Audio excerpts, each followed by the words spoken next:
members was in relation to the key financial indicators in note 15 of these statements.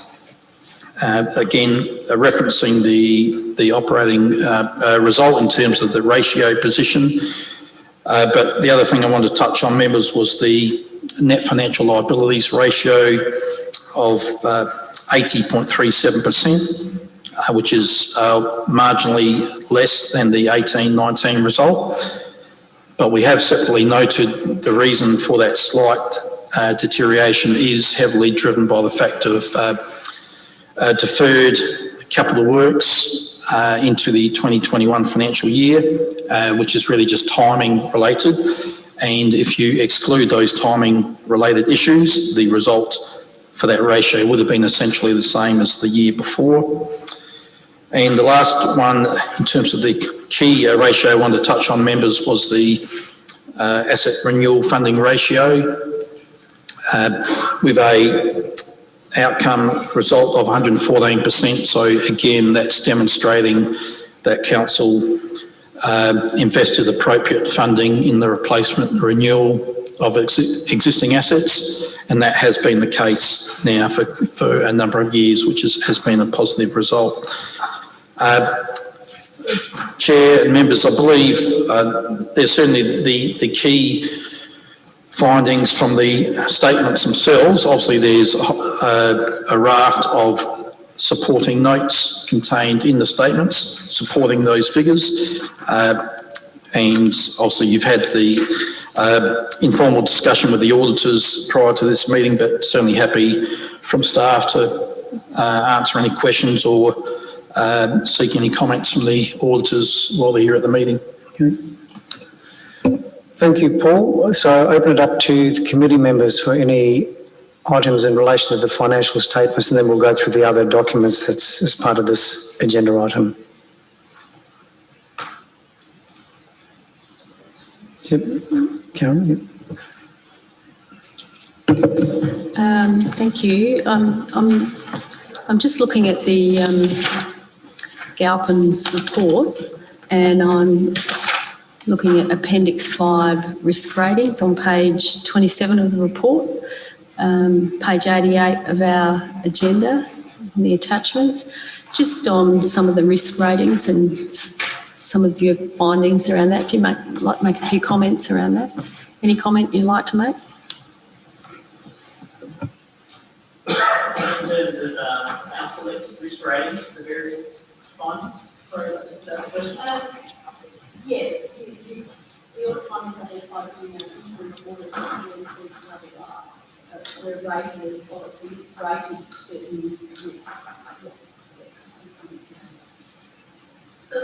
So those risk ratings are the same risk rating methodology that we applied in our interim management letter as well, previously been, which has previously been tabled at an earlier meeting, and we provided just a summary again of the results of that interim review, which was largely focused on internal controls, just as a refresher, and so it's conveniently at hand.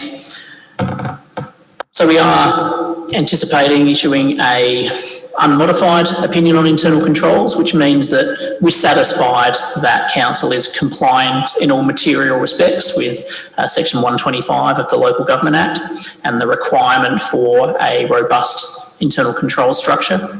That said, we've identified a number of areas for continuous improvement, again, which were detailed in our previous management letter. None of those were rated as high risk. There was a number of moderates that should be addressed as a priority over the next little while. Again, the detail of those have been previously discussed. In our final management letter, we've raised some additional findings, which are on page 13, 14 and 15 of our completion report. So I don't have a copy of the agenda at hand, so I'm not sure what page they were, but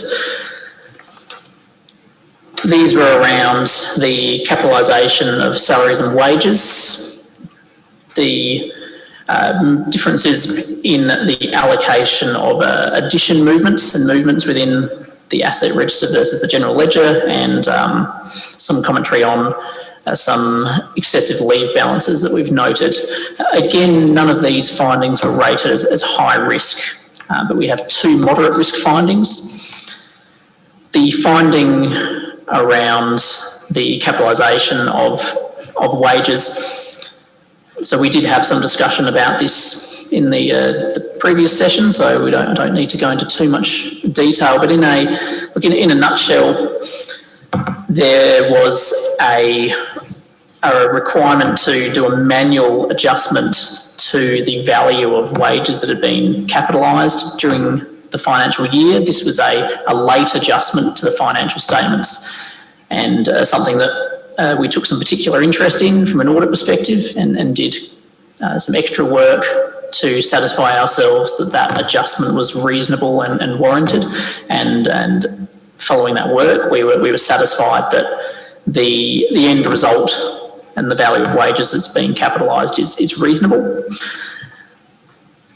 What we did observe through that process was a need to improve the data collection throughout the year that happens across the financial year and informs that capitalisation of wages. And we understand that this is an area that's already on the radar of the finance team, and something that they have been and are continuing to look at. What the process around the data capture for capitalisation of wages. So certainly this is an area that we'll be doing some follow-up on in the interim audit for the next financial year, and keen to see where that lands. Thanks, Stuart. Anything else, Karen? Peter? From that, I think probably for Paul, I mean, is there... I've been involved in costing things by timesheets through my life, not at council, but other places. And it's always a tricky area. And in our discussion earlier, there was sort of discussed, the different councils do use different methodologies and so on. And I wondered whether there's been any thought given. I understand there might be some investigation going on now in terms of how to improve the process so that we don't have a significant adjustment, which is, is subject to, or is causing quite a large change. We're talking about $250,000 to the bottom line of the council effectively. So we wouldn't want to be seeing those sort of adjustments occurring every year, and I presume they haven't occurred in the past. This year's a bit of an odd case, so wouldn't mind if you got some comments around that.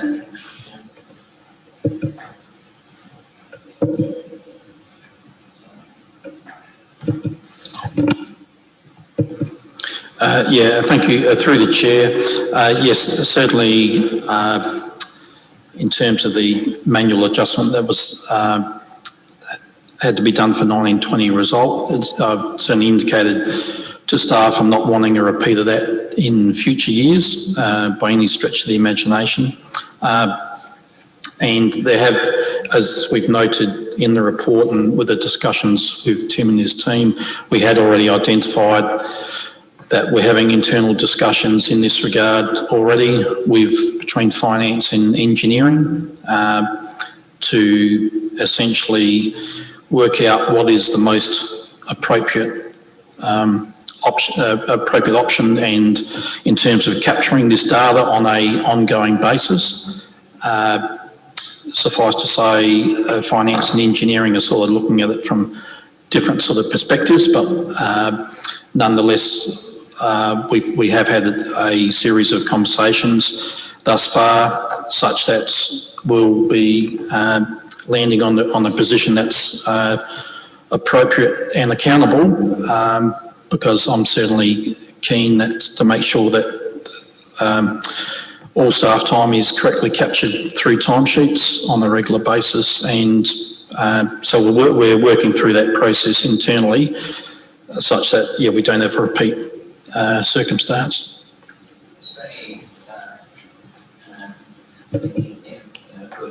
intel available from any other councils that maybe haven't ever come to us as an issue.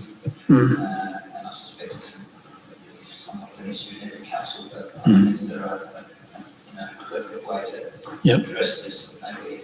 Yes. Yep. Through the chair, look, suffice to say, in terms of capitalisation of costs, there's no consistent approach through the industry. Having said that, we are looking to examine what a number of other councils are doing in this space, and my understanding thus far, Peter, is that there isn't any consistent approach, but nonetheless we need to come up with an approach that is appropriate and is accountable in terms of recording the true costs of doing capitalised works. Certainly my personal preference is on the fact that all staff across the organisation should be doing daily timesheets, no different to what our the traditional depot staff do, and that's my own professional opinion. But nonetheless, as I touched on before, we're having discussions internally to work out, well, what is the appropriate mechanisms so that we are fairly, reasonably and reliably capturing those costs as they occur, such that we're then not faced with a dilemma, as has been the case this year, of doing having to do a manual year-end adjustment.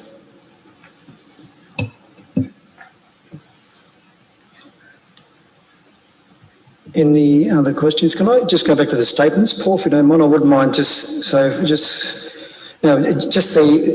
covering paper will go to council. Is that what will happen? Can we just adjust the front part where the overall operating result, where you said compared to an underlying surplus of 77, isn't that 177 from last year?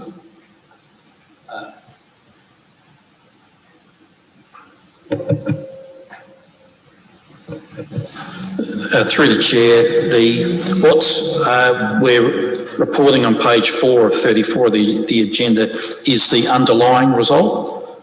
So for just to provide clarity in that regard, yes, in the statements themselves for 2018-19, a surplus of 177,000 on page 6 of 286 for 2018-19. Yep.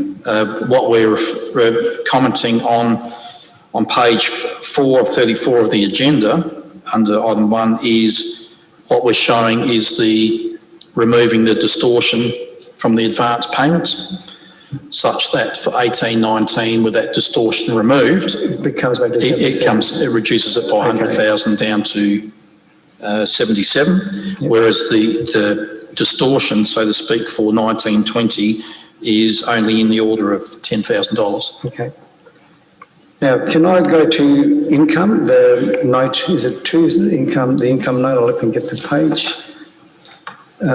So other income, so that's page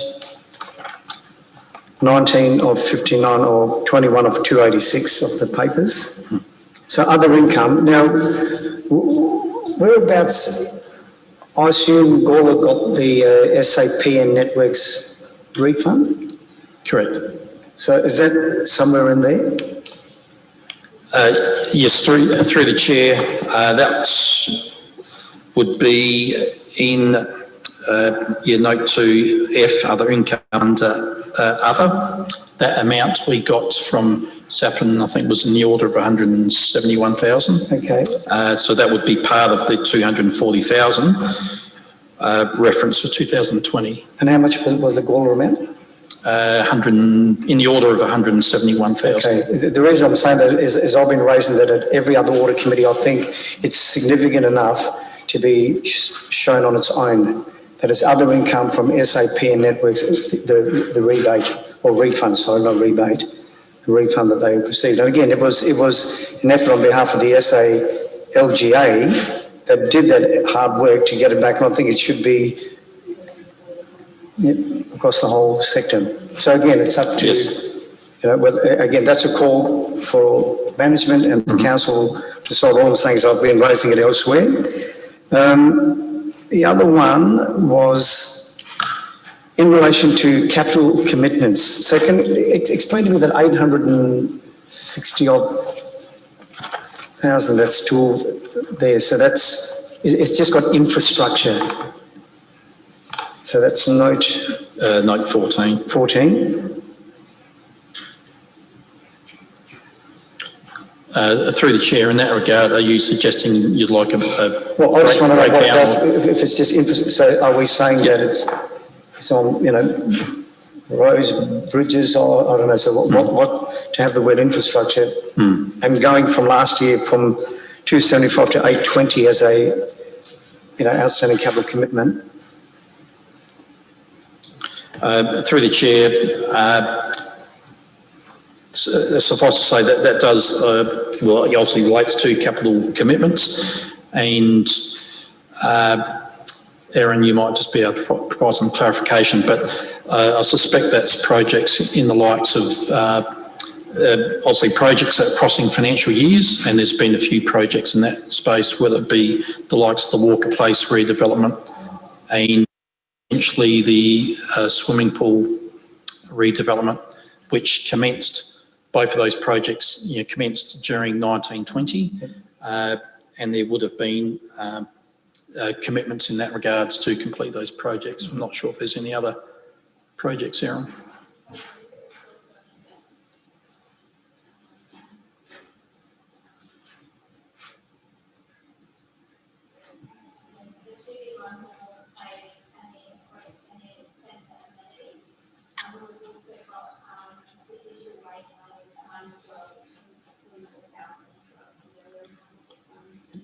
And that's essentially part of the Walker Place project as well. So again, my only comment is does council and does management want to show it a bit more detail rather than just the one word infrastructure? It's really, it's about, if we're saying information for, and again, who are the end users of these reports? Are they interested people out in the community that are going to see it? And if they just see the word, all it's going to mean, they're going to come in and ask the question of management. If we've got that information, do we put that in? And my last one is in the last note, which is that related party transactions. Again, and Tim, maybe you can not back me up, but state that when you do the other audits, I know we talk about the, so key management personnel payments and so forth, but don't a lot of other councils capture other relationships? So, for instance, the mayor's, part of the LGA, and you pay a LGA a fee to be part of the LGA. So, isn't that a related party? I've seen it in other councils where they show where councillors on other, committees and other parts of within the Gawler Council sit on, sporting community clubs, and those that they actually itemise all of that. So again, what is the standard for that? I've seen it in other places, and so is that, oh, there we go. I can provide some commentary on that. So it's a note where there's quite a large degree of discretion in terms of the level of detail that council chooses to disclose in this note.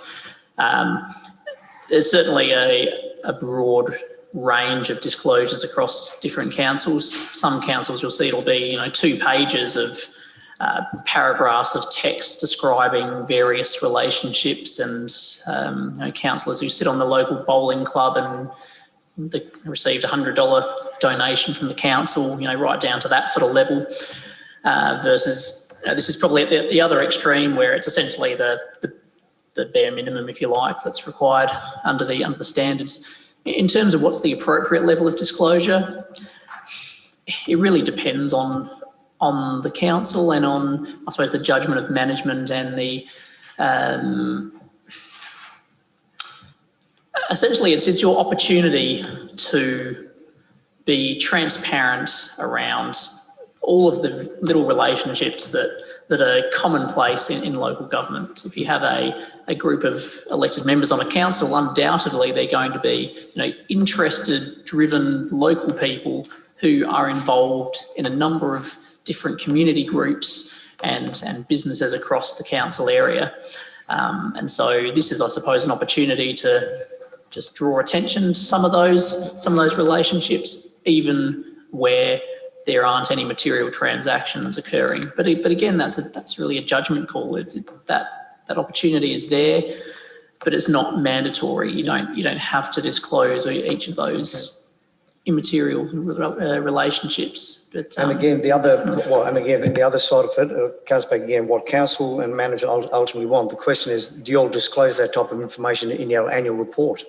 You know, is that another document that you all would disclose where you all sit on boards and community clubs and those things? And if that's the case, you know, it comes back to your comment about being transparent. It's if you don't do it and then people come and say, well, why haven't you done it? It just, you know, and again, if it's not like there's another 20 or, you know, another 200 hours of management's time to get that information, is there, it's recorded, you've got your interest register, you'll declare all of that. So it's not like it's onerous. There are other mechanisms that people can explore, like the register of interests, and to get that information. So this is another way of and transparency. Okay, thanks. Okay.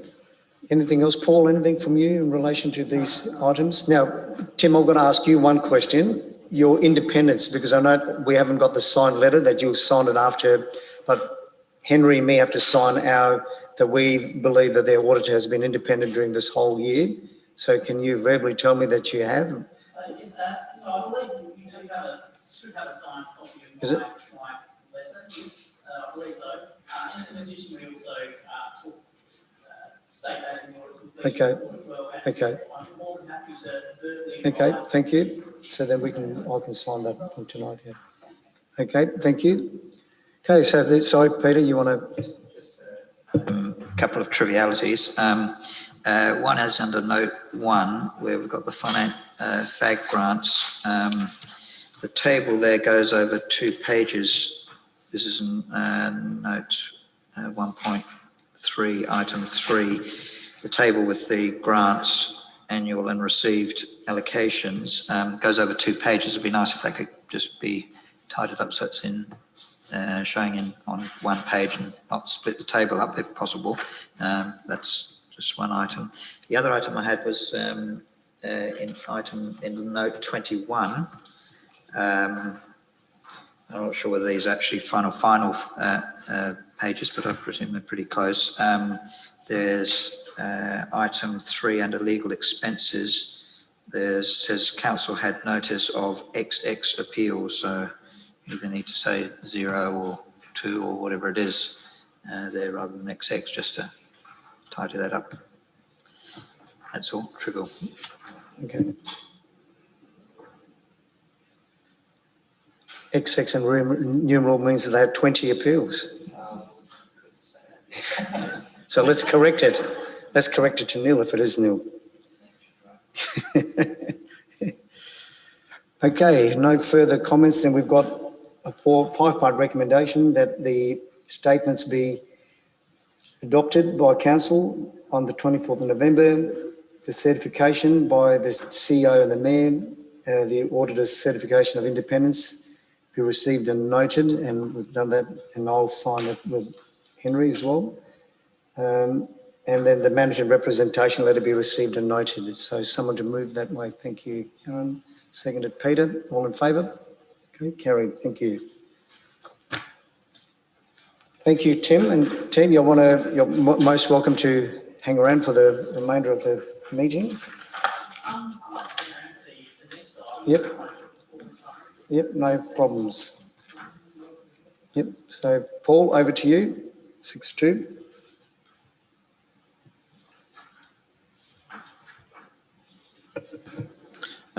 Thank you, Chair.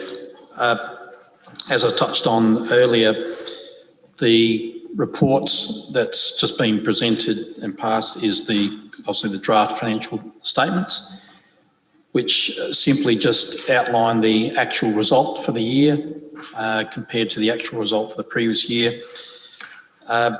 Certainly, personally, Chair and members, I'd certainly take more interest in terms of this report particularly, because I think it's, whilst the statements themselves obviously are a key report, I do believe, I guess for the committee and council's perspective, I'd like to think that certainly have interest in terms of, well, how does that result compare to what the adopted budget position was and also the revised forecast.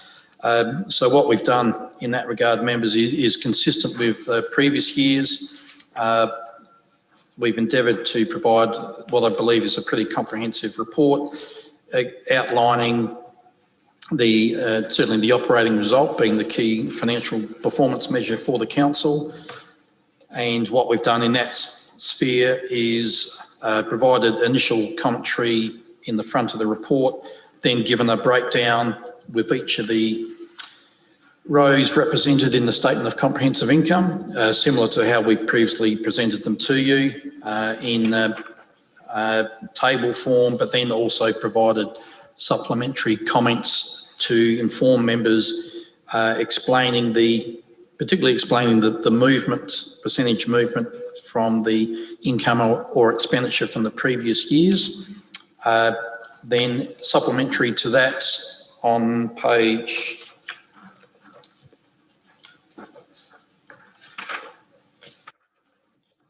page 132 and 133 of 286 of the agenda. What we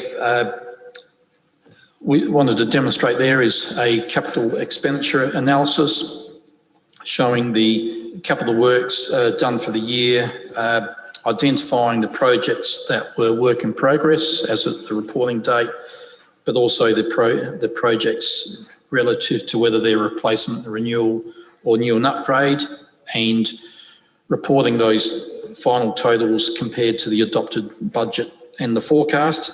And as we've noted in the report, members, they're similar, consistent with previous years. There's always a number of projects that do carry over from year to year. And as members are aware, there are a number of major projects in that space, such that in the predominantly in the 2021 budget, given that we adopted that as late as we did, Chair, in late August, we were able to provide for those timing variations and encapsulate them in the adopted budget, but nonetheless representing the fact in here that there was a substantial amount of work in progress works as at the reporting date. And then supplementary to that, members, with the remaining pages of the report, what I've endeavoured to demonstrate is consistent with the statement of comprehensive income, the other key statutory statements, whether they be the balance sheet, statement of cash flows, equity and the like. What we've demonstrated there again is the actual result compared to the last financial year, but importantly again comparing it to the adopted budget and forecast, and again demonstrating any material variations that were warranting of explanation, such that I do believe, members, it's a pretty comprehensive, transparent report that we provide in terms of you demonstrating what the final financial result was, but also importantly demonstrating that performance against the adopted budget and forecast. And as always, Chair, I'm happy to answer any questions. Thank you, Paul. Over to the committee members.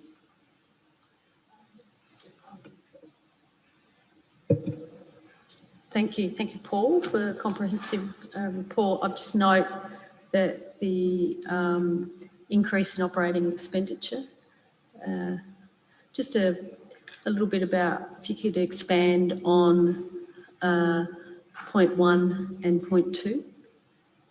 I'm on page 8.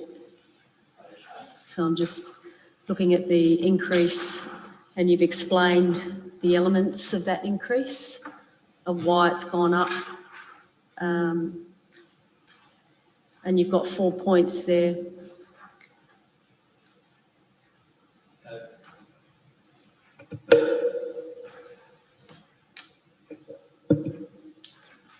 Oh, sorry. Thank you. Through the chair, Mayor, you're referring to the actual agenda report itself? Yep. Yes. And the 1, 2, 3 and 4 on page 8 at the top. Yep. In relation to that, what we're demonstrating there in that agenda report is just at a very high level in terms of what the key factors were informing that increase in operating expenditure. So obviously the 2.5% increase in employee costs being informed by EB agreements, and the 6.9% increase in materials, contracts and other expenses. Now, in that context, members, I would most probably refer you to page 19 of 100, page 119 of 286 in the attachment. So what we've put in the agenda with those 4 dot points essentially is a very high level, and then breaking down those numbers in the attachment. So on page 119 of 286, what we're indicating there is the key elements informing that increase in materials, contracts and other expenses. If I just reference some of the key points there, is referenced on that page is, for example, 131,000 for the heritage survey for contributory items. Also, there was and that was 131,000. A 12% increase, or 249,000 in curbside waste collection and disposal service. Noting that members will be aware we are a growth council, so as new residents come on board, there's new bins collected, so those costs would go up normally anyway. But what we've also demonstrated, members, through the non-financial stats relative to waste, which has informed these waste costs, is there was I think from memory, about a 5% increase in red bin waste and a 5% decrease in yellow bin. And that in itself, members, does inform the costs that we incur, if for no other reason than due to the solid waste levy that we have to pay the state government. And there also, as noted on that page, there was a 17% increase in green waste processed, which was obviously quite a significant spike. And whilst I don't necessarily have any hard and fast data supporting that, but what we have noted is anecdotally, we believe that might have been informed by the pandemic, with a lot of people staying at home and electing to tidy up their yards, as one example. We've also noted in that page 119 a increase in water consumption costs in the order of 177,000, and informed by a 37% increase in the total amount of water consumed. Now, bearing in mind what we always say, members, at this time of year is that the final water consumption costs is very much informed by not only the amount of rainfall we get, but more importantly, when we get it. And as members are aware, we do have set service levels for our various categories of open space, whether it's A, B, C, D, and the like. So it is to be expected, with the service levels being maintained, that the water consumption costs will fluctuate from year to year. And on that other page, we have referenced, members, a number of other items influencing that increase in relation to additional plant maintenance, repairs, additional cleaning costs directly informed by COVID, and additional street sweeping of urban streets, and a increase in legal fees. So that they were the key factors informing that 6.9% increase referred to in page 8. The other 2 points there, the increase in depreciation has been informed essentially by new depreciation that's come on board, Chair, through new infrastructure assets that we acquire from new residential land developments. And being a growth council, that will always increase each year. And also, as we've demonstrated previously in the chamber, whenever council's purchasing or constructing new assets, there is immediate consequences in terms of depreciation. So those two elements have informed that increase. And the last one there is a decrease, noting a decrease of finance costs, as we've noted in the report, which is very much informed by what has been the sort of ongoing reduction in the interest rates. So I think from memory, interest rates this 30 June 19 were in the order of about 3.5%, and they're now down to, Erin will correct me, I think 2.05, I think, or thereabouts. So there has been during the reporting year, there has been a reduction in the interest rates, which has informed that decrease in finance costs. Thank you. So just picking out 1 and 2, collectively that's 1.068 million just in those first 2 points, and that's just increase. Yeah, so I get it's just an opportunity to look at particularly the materials, contracts and other expenses. 38% increase in water. It all adds up. Anyway, yeah, it's an extra $1 million, yep. Which, yeah, that's just an increase on last year's expenditure. Anyway. Thanks, Karen. Any other questions on this report? Paul, sorry, Tim, yep. Thank you. Through the chair, I just thought well, firstly, it's a good report and a good level of detail and analysis, which is pleasing to see as your auditors. I wouldn't mind just commenting briefly on the financial indicators, given that I was going to make a comment in the previous item, but thought maybe that was more topical here, given that they are sort of analysed in this report.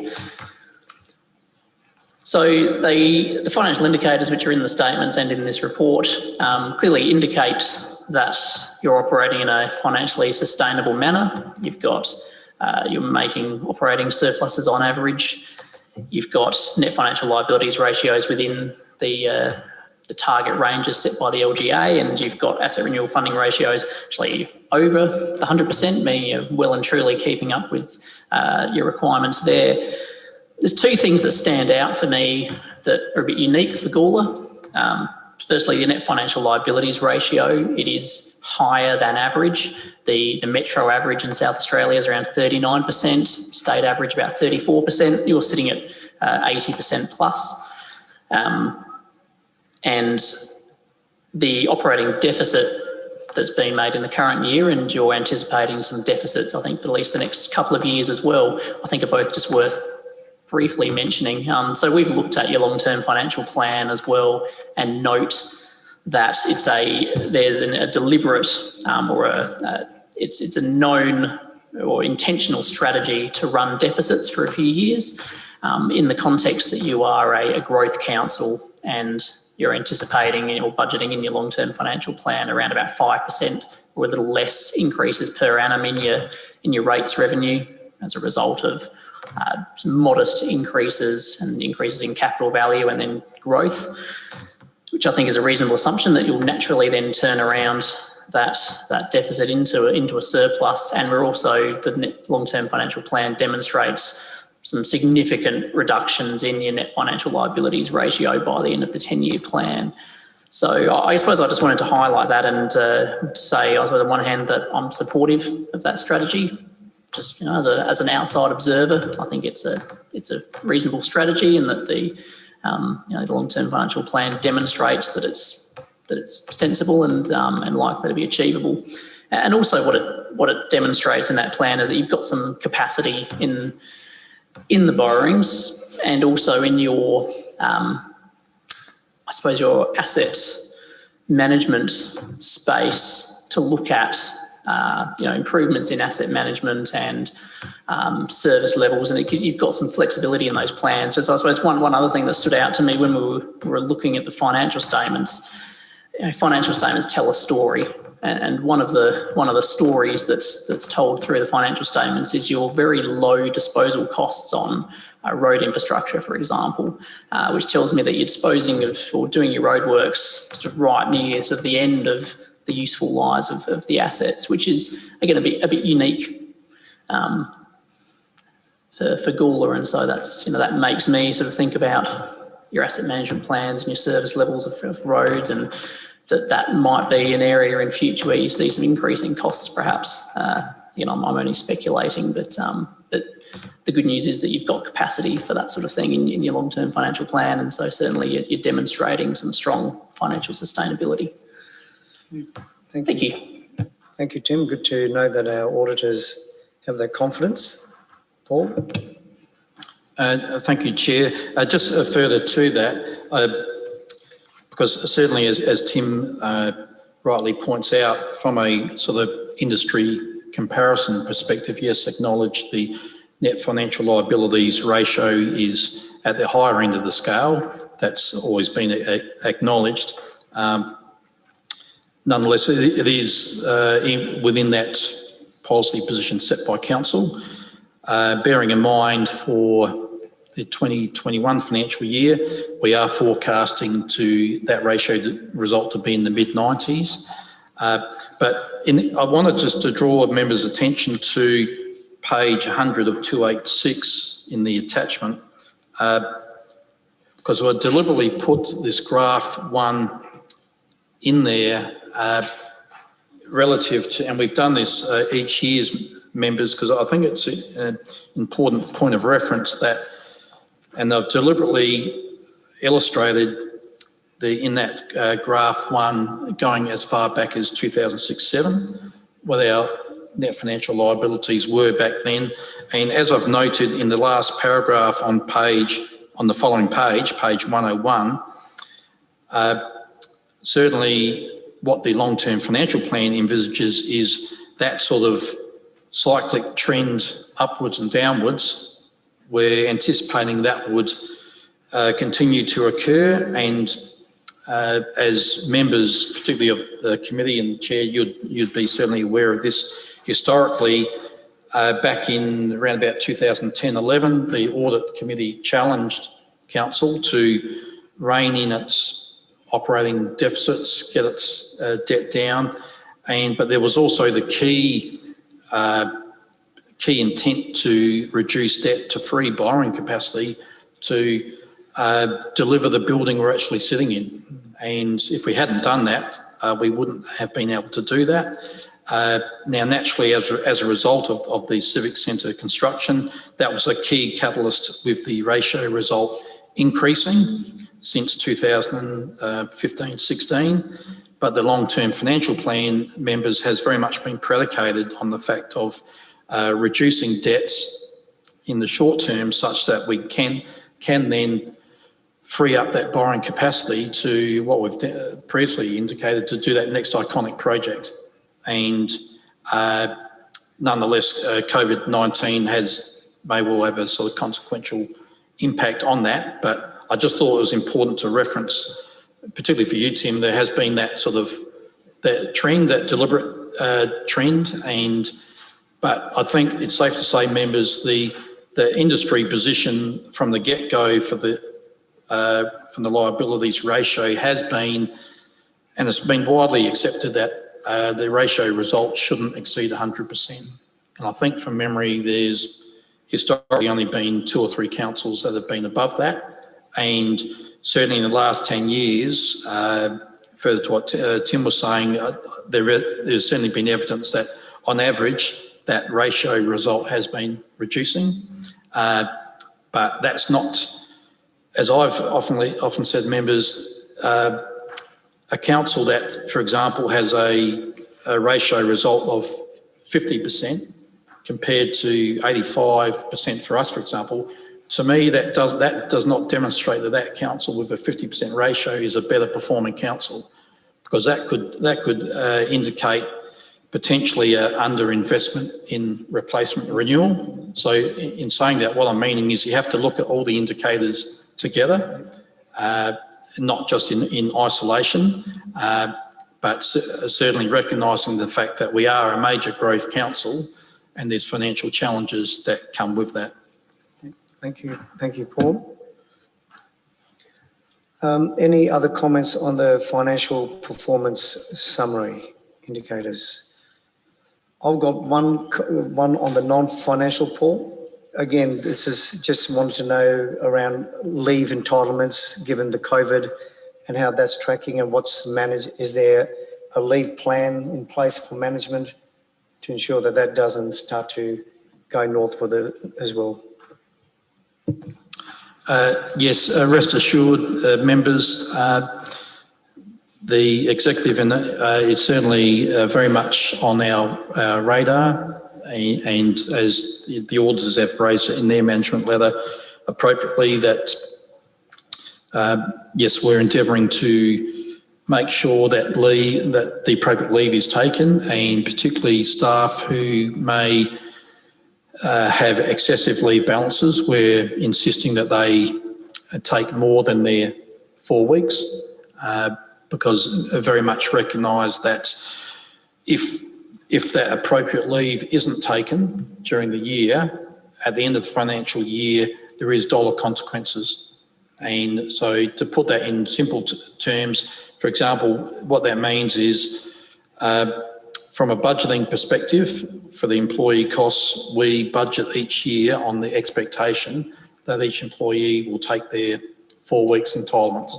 Now, if for whatever reason a individual employee does not take any annual leave, what that essentially means is we've budgeted for 52 weeks, we've paid for 52 weeks in cash, but we've actually cash and accrual, we're accounting for 56 weeks. Correct. So you do that for one employee, extrapolate that by a handful of employees, and straight away you've then got a blowout in your result. Thanks, Paul. Karen, you? Just to follow on, I'm looking at page 151, and we haven't really moved very much in 4 financial years in annual leave liability hours. So I'm really keen, and it says here, this includes the minimum requirement that such staff take greater than 4 weeks leave in the 2019-20 financial year. So when is this graph going to improve? I don't think it's an unreasonable question.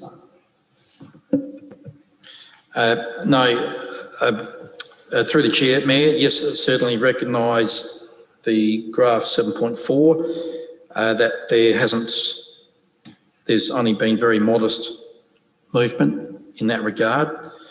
Recognising, however, that during that 4-year period, there has been additional staff that have come on board, which would potentially impact that number of hours, but I'm certainly confident and will be wanting to drive the fact for the 2021 financial year to make a significant headway in getting that figure down.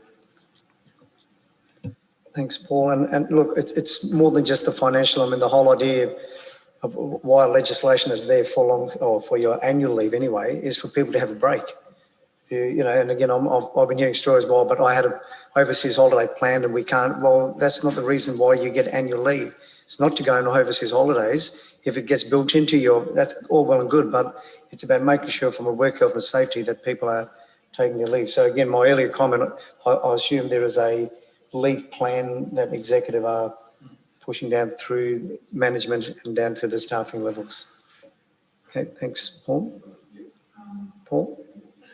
Page 160 of 286, it's got percentage of rate debtors in arrears. I mean, we're giving a relief from that. I'm just wondering why we've got 6.2% when we're actually going to give a relief to people. Yes, through the chair, the key factor driving that is the fact that members may recall back in April we gave ratepayers the capacity ratepayers who were affected by COVID-19, the capacity to defer their rate payments for a period of 6 months. So that was, to be clear, that was actually a deferral, not a rebate. So their quantum of rates outstanding in that regard did not actually reduce. What it did mean was the actual amount of rate debtor payments coming in for the April to June period did reduce based on the number of ratepayers taking up that option. So the fact, it would have been a different story, members, in terms of that result if we had actually waived rates, but the fact that we only deferred them meant that as a percentage of the rates raised, then that deferral opportunity will naturally have an immediate impact on that result. So we're working towards, given that that deferral period lapsed at end of September, and members will be aware we've since transitioned to providing rate rebates on application, but suffice to say we'll be striving to endeavour to get that percentage result back to around about the 4% policy target come 30 June 2021. Just on that, have we got an indication of how many rebates we're getting for rates?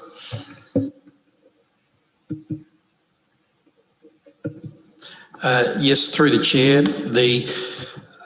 Those applications closed at the end of October, and we only had we're looking at reviewing the applications today, and we got in the order of about 70 or just over 70 applications, but the number of eligible applications is around about 70, with roughly a 50% split in terms of the number between commercial and residential. And correct. So it's about just over 30 for both. And in dollar terms, for those that have met the eligibility criteria, there's still a handful of applications, Chair, that we need to go back to applicants to just with a couple of queries. But in dollar terms, that has translated to approximately $70,000 against a budget provision which was set in the budget of $530,000. Thank you. Sorry, Mr. Chair, if I can just comment further. In that space, what we'll be doing is presenting an update report on those rebates to the November council meeting. Thanks, Paul. Okay, if there's no further questions to the committee members, we've got a recommendation that Audit Committee recommends to Council that the 1920 Financial Performance Summary Report be noted. Should we also include does the non-financial indicators go up to Council as well, Paul? So should that be included in the recommendation, or? Well, that's actually part of it. Oh, that is part of it, okay, no worries. So thank you, Karen. Seconded. Paul, all in favour? Okay, carried. Thank you. Thank you, Tim. You're heading off now? Yes, thank you very much. You've had your fix of finance for the night? Beautiful. Yeah. And thank you, and your team. Thank you. See you all next year. Okay, 6.3, Paul, is so first quarter budget review.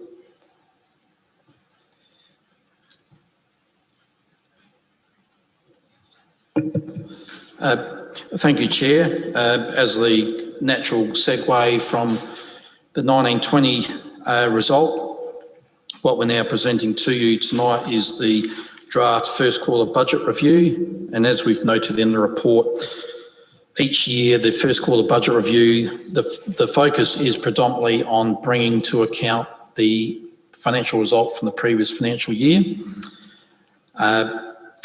And in that, to that extent, members, we've documented in the Appendix 2 the proposed adjustments to the budget.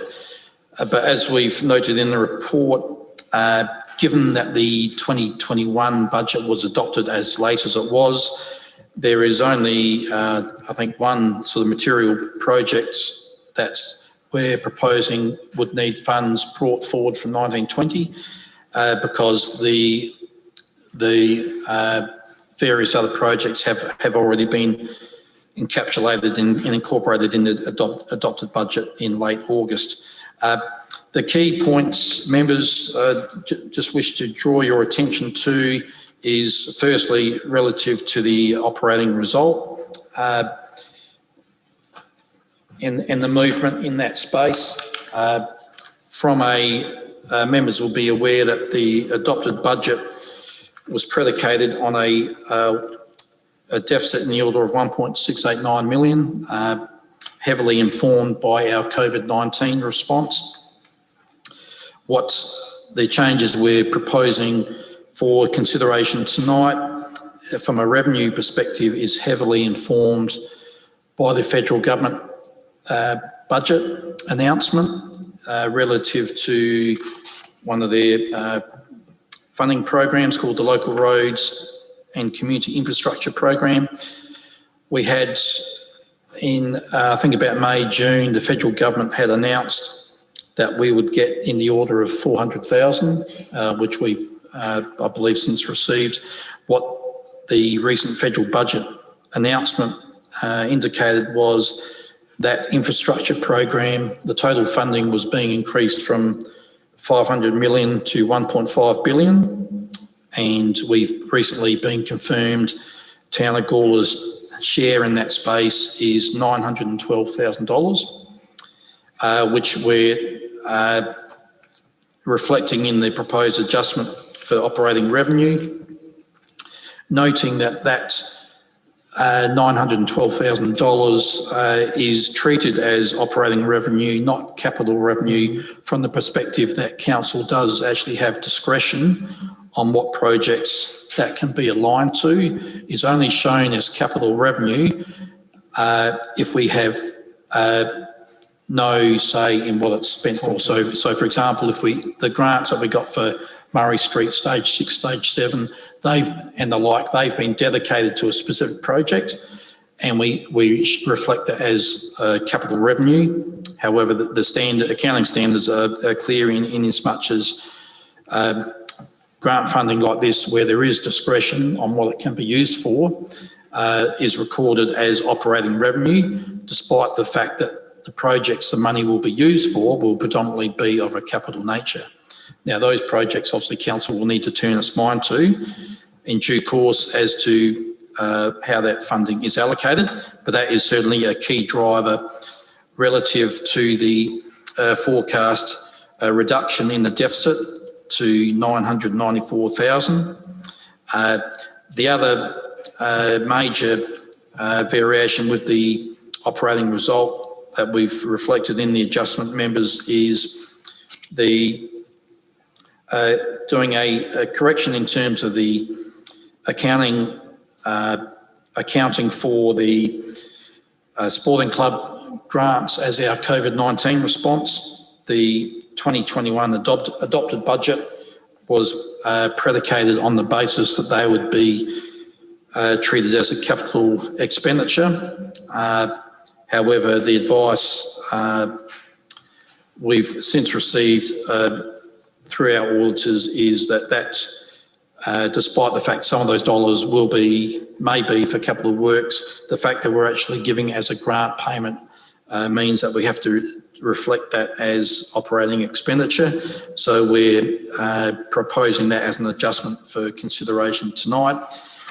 So members, from an operating perspective, they've been the key factors informing the suggested reduction in the deficit, and we've also reflected in the report, members, some adjustments relative to the capital expenditure and capital revenue, a key one being the fact that council has recently secured additional funding of 463,000 for the Murray Street Stage 7 project, which was a fantastic outcome.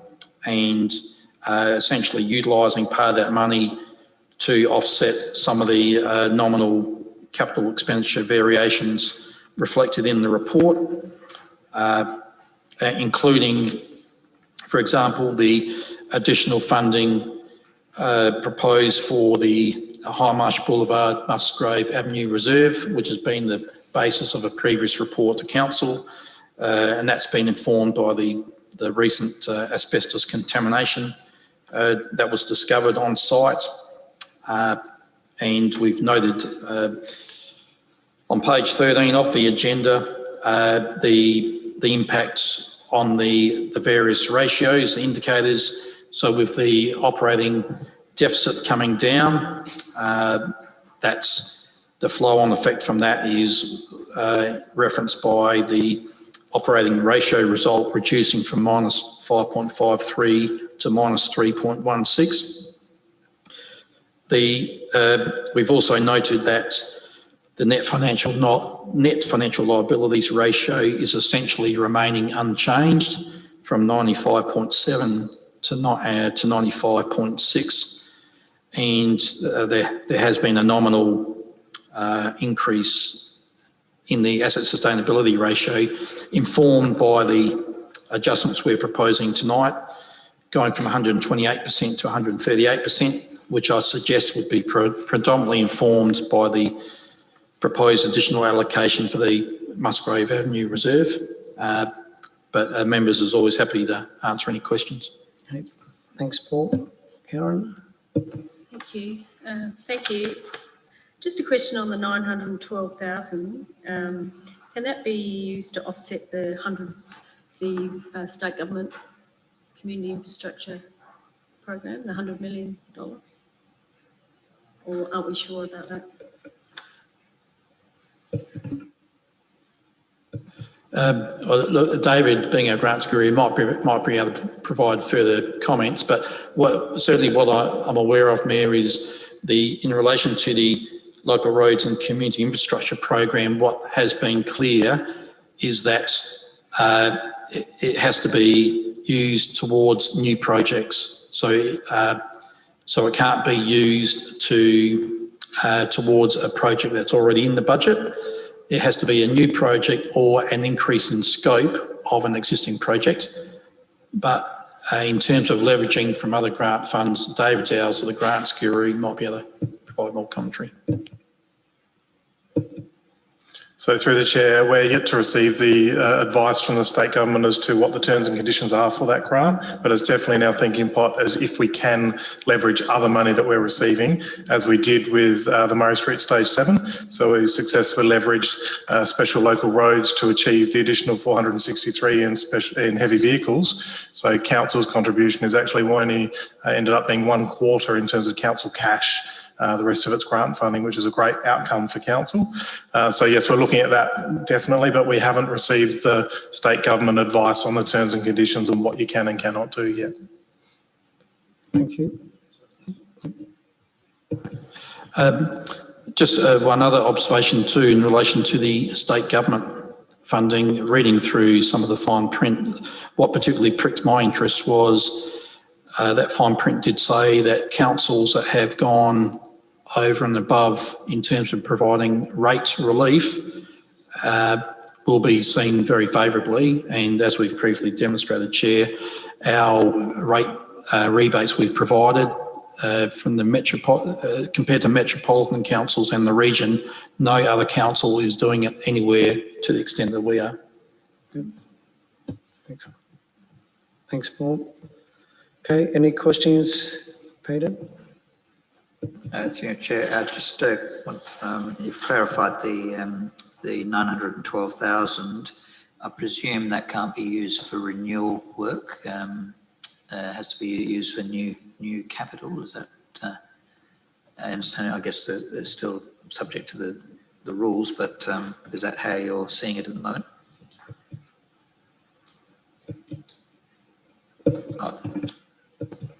So through the chair, we are able to use it for renewal as long as it's projects that aren't currently in the budget.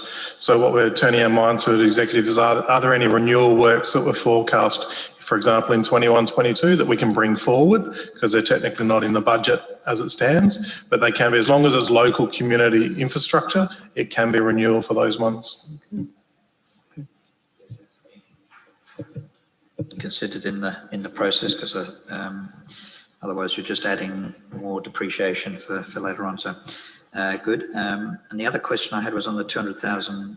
Could that just be explained a little bit more? How is the 200,000 being? It's a grant to community organisations, effectively channelled through the council. Is it? Is that yes, how it is? So, and what are the strings attached to that allocation? Yes, through the chair. This was part of council's sort of COVID-19 community response, and council had earmarked $200,000 towards sporting clubs, essentially broken down into 5 lots of 40,000. So 40,000 going to each of the key 4 precincts, and then the remaining 40,000 divvied up amongst the other more sort of minor sporting clubs. And at the moment that's been, the administration's working through that with the clubs at the moment, and there has been sort of criteria established with that, such that the clubs are having to identify, well, what projects are they wishing to align that 40,000 to, and that obviously ranges from sort of precinct to precinct, but the administration is very much heavily involved in that space at the moment, and there'll be a report, as I understand it, David, coming through, I think, December, yeah, in terms of the outcomes of those discussions with the various clubs. So could you just reduce their cash flow?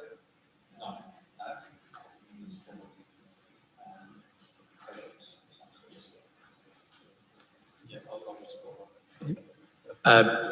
Just further to that, to be clear, the intent from council has been very much that, yes, it has to be used for projects, so it can't just be used to prop up their finances, and also has to be for projects aligned wherever possible to local employment, local supplier outcomes. Okay, thank you everyone for those comments, and thank you, Paul, for your quarterly update. So if there's no further questions, we've got 2-part recommendation again that the budget review be adopted with the revised operating deficit, and the budget position is further informed by an increase of 1.15 in capital expenditure and an increase in capital grants received. Someone to move. Thank you, Karen. Seconded, Peter. All in favour? Okay, carried. Thank you. Okay. Next item, draft Gawler Community Plan 2030 plus.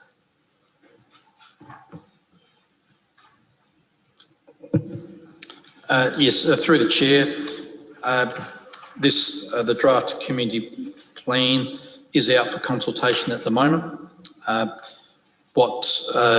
The reason for presenting it to the committee tonight is essentially just to get the feedback from the committee that can inform the feedback going back to council, and what we've demonstrated in the report, members, is essentially the work that's been undertaken to date, and I guess a bit of an audit trail in terms of discussions more broadly in the chamber. But essentially one of the key outcomes has been that we're not seeing the proposed plan being a seismic change to the existing plan, more sort of minor subtle tweaks in terms of some of the strategies and outcomes, but the 5 key pillars essentially remaining. And we're presenting the report to you tonight to seek feedback from the committee that can then be fed back to council. Okay. Comments? Peter? Yep. Comment.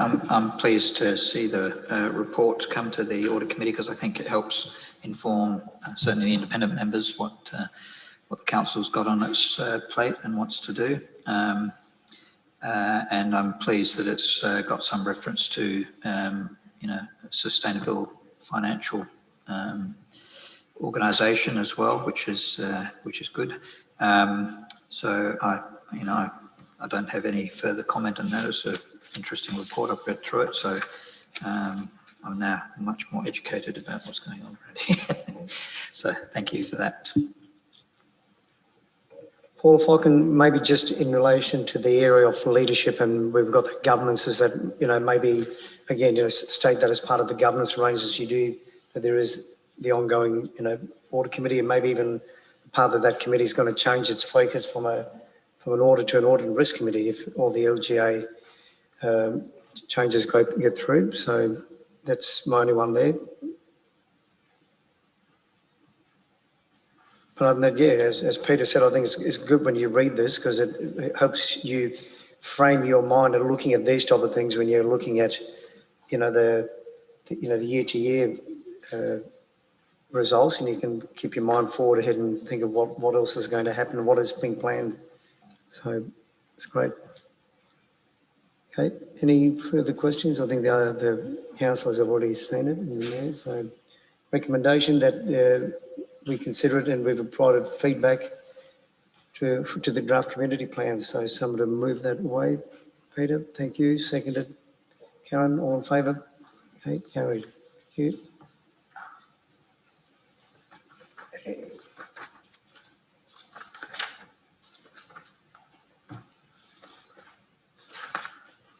6.5, internal audit work plan update. Nathan, is it you that's going to present this?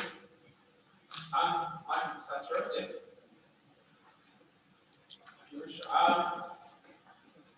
So as what's in the report, I can move over, Chris, if you want. I'll move over.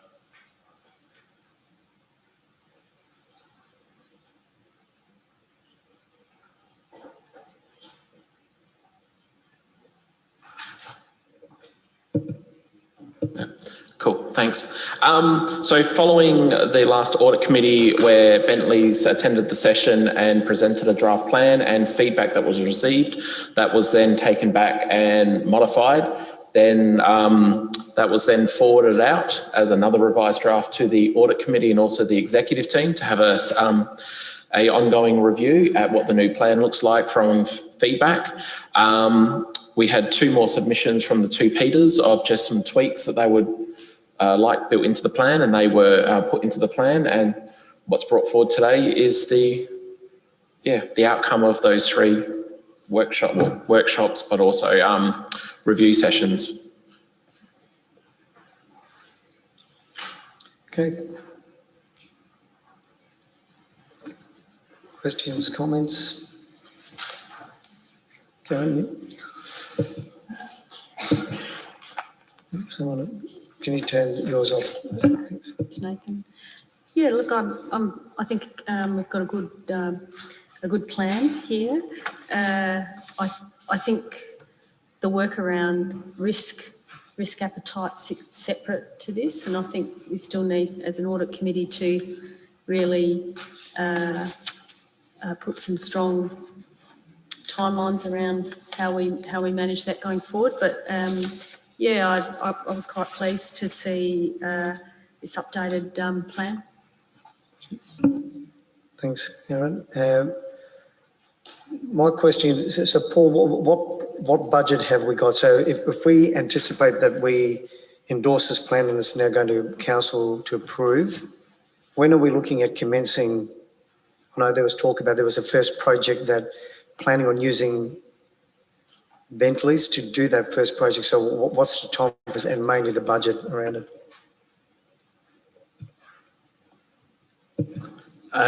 Through the chair, from a budget perspective, there's $45,000, which was essentially predicated on the potential capacity of doing 3 audits externally. And in terms of the timing, Nathan, I guess if you want to talk a bit more on that, but the timing is outlined in the plan relative to the key projects.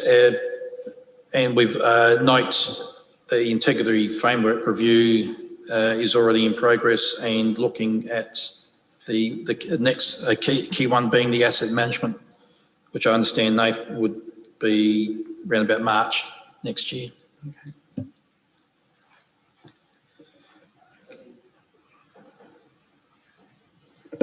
So the integrity framework review, we've already started it. There's been workshops held with the different teams that were involved, from procurement to finance to HR. Last Thursday, we received an interim report, and on Monday, those key teams got together to look at the interim report, to go through it, but also look at the actions that were recommended. Nothing significant. Or nothing we didn't already know about it and was already in transit or in progress. So I've just got to make some changes to that interim report, provide that information back to the auditors, and then we should be getting a final report which we present, go to exec and then forward on. Okay. And the one thing I know that I made as one of my comments was in that Appendix 1, the actual legend of all the different, we said that to be raised right up the front of Appendix 1 so that it's, because you've got all these icons, but you don't know what they mean till you go to the end of the appendix. So if we can just get that swapped around, other than that, yep, I think we're ready to go, and it's been a good learning for us to put this in place. So no further questions. We've got 3-part recommendation that the audit work plan update report be noted, the plan be endorsed, and Bentley's be utilised to facilitate the asset management and business continuity plan audits in year 1 of the plan. Okay, thanks. Moved by Karen, seconded Paul. All in favour? Okay, carried. Thank you. Thank you, Nathan, for your work in this space. Okay, 6.6, Audit Committee. No, 6.5, is it? 6.6, Audit Committee Work Plan Progress Report. I think it's pretty straightforward there, Paul. So, any? Just in terms of prudential reviews, you don't necessarily have them every year or anything, but is it something that maybe should be mentioned in the program? That's something that might be a task for the committee if one comes up on some guidance on that. Which section, Peter, would you include that under? Other, is it? Okay. Yep. Yep. Paul? Through the chair, we haven't referenced any prudential reviews in there. I guess only from the perspective that not aware of any projects in the budget that would trigger one occurring. Nonetheless, obviously there will be projects in the horizon in the next 2 to 3 years. I'd suggest that would trigger that, but there's no projects currently that would trigger a prudential review being required under Section 48. Clear, it would be an accepted practice that the prudential review would actually come through the audit committee at some point in the process. Yeah. Thank you. Sorry, Paul. Yeah, just on prudential reviews, Norma's looking at some different ways that they're going to potentially treat their residual waste. Would this committee be looking at a prudential review on that, or would that rely on Norma to do that? Will they review Norma's prudential review? Through the chair, I would suggest that would be very much the focus of the actual Norma board in terms of considering any prudential review. Nonetheless, that information would then flow through to council from there. And then what would happen is, I think that if the Gawler Council requests this committee to review it, then as a committee we can review it by all means. Correct. Yes, they do. Yep. Karen, you wanted to? Thank you. In the work plan, where is it that we'll be discussing risk appetite and developing a statement around risk appetite, and then also assessing how we assess our risks, manage our risks against our risk appetite.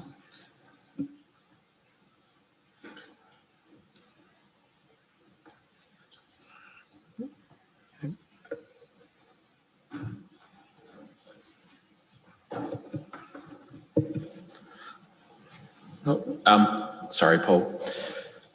So that is on our radar to do. We have received a scope from LGRS to help facilitate the development of council's risk appetite statements and also our risk tolerance if we wish to go through that. It is a new thing for the scheme, and LGRS has said they have helped a few councils, but they have not run an entire program before. So they're more than willing to try this pilot program with us. It will be free of charge. I haven't provided it to exec review yet, as I only received it last week. The other option is we can go down and external providers, which is what Playford did to help develop or help steer them in the right direction for developing their risk statement and risk appetite statements and also their risk tolerance. It's just depending on which way councils wish to move or go towards. There's a few different layers. Either they can run the whole show for us, they can provide us with materials and sort of train myself and Paul, and then we will then workshop with the executive and leadership and audit committee and elected members. So there's just a few different ways, or we can use the risk services to help facilitate the program. If I can, what's the next steps then? Because we do need to do it. As Mayor, I think it's quite critical that we have a risk appetite. Well, look, again, I think that's, for me, I think Nathan needs to now send that paper through to Henry, who's ultimately, the one responsible for the whole gambit of the risk management frameworks and all those statements that would be embedded in it. And if Henry thinks that the LGRS is going to provide the appropriate resources to get that happening, again, let it happen and come to this committee. Then we'll pass our commentary on it, and if it's good enough, it happens. I think. Well, my understanding is you're going to pass it on to Henry, isn't it? Yep. Well, maybe then as a comment, we put in here that the committee would like to see the risk appetite statement and tolerance levels proceed as soon as possible with the use of the LGRS services, if that's what Henry wants. Henry might want to go to another firm. Again, don't forget, from what I understand, Gawler will be a pilot council going through this service free of charge that they're providing. Yep. Yep, please do. Yep. So that can be point 1, and point 2 can be that the Audit Committee receives an update report on work done to date on opportunities to develop risk appetite and risk tolerance.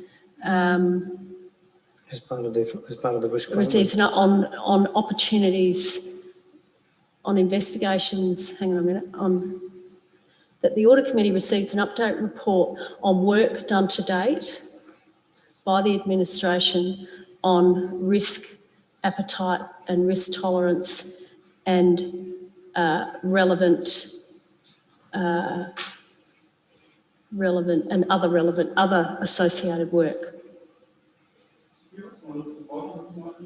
Well, I think other associated work will cover off on that.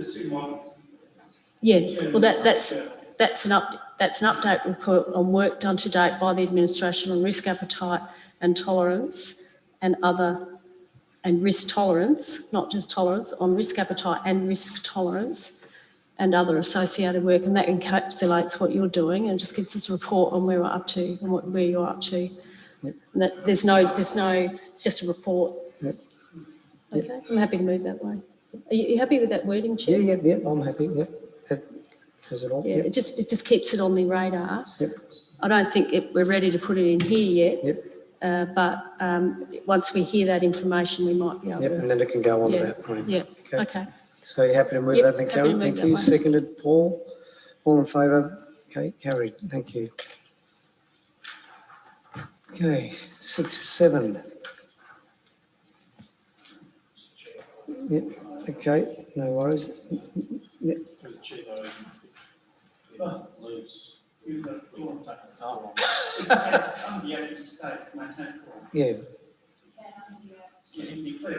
You can declare, yeah, that's right, you don't have to. I mean, that's what all we're doing is talking about the process of being through with a view, because it's council that's going to make the decision on this. We're just endorsing the decision. Yep.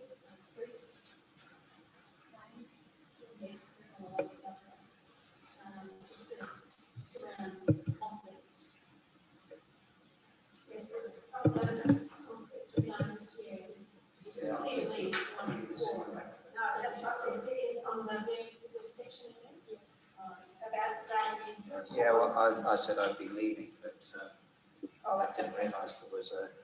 Yeah, that's right. Change it initially. Okay, yeah, good. So we can just know what section you have people say. Yep, in the minutes, yep. That'll be good.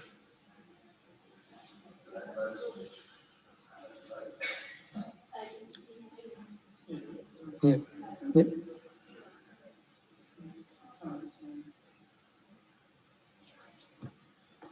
Okay, Paul, over to you if you want to. Thank you through the chair. We've previously indicated and in earlier reports to the committee that because Peter's term was expiring at the end of this calendar year, we were putting obviously wheels in motion to go through that recruitment process, which the committee and council had signed off on, which incorporated the chair of the committee, the mayor and myself being the selection panel. As noted in the report, members, on page 31 of the agenda, we did have 17 applications. In consultation with the mayor and the chair, that an initial shortlist of 6 candidates was further reduced to a shortlist of 3 applicants who were considered for interview.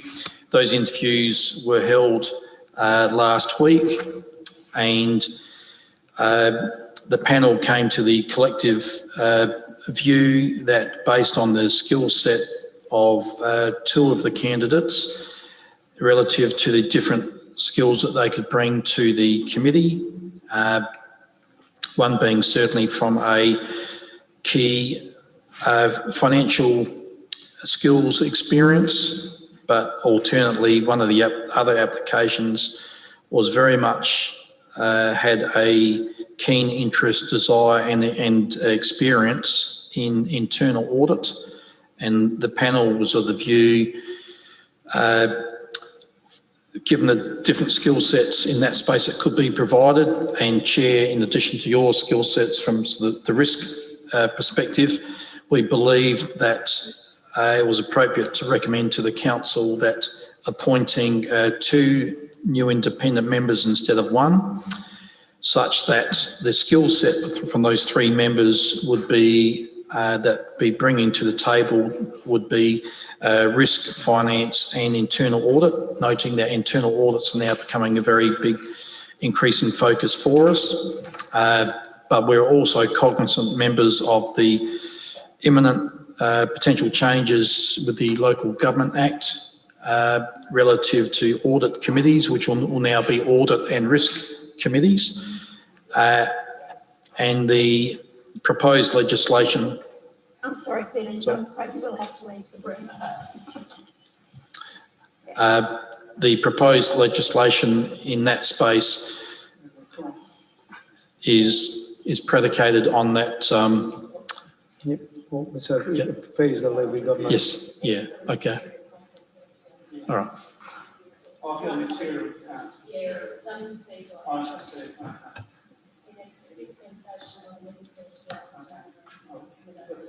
Yeah. Yep. So we don't have a quorum. I think this just needs to go up to Yep. Yep. I think,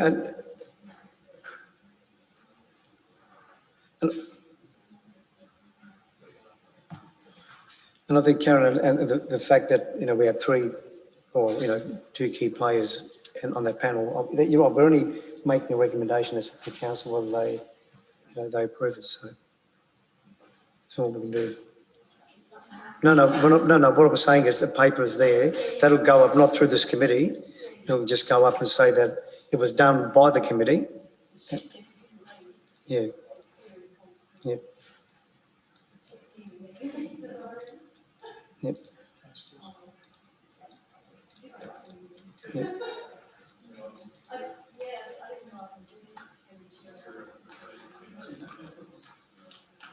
Well, what's the definition of material? Well, material in ministerial dispensation, only ministerial those conditions that the minister, so he would need to seek approval by the minister, the local government,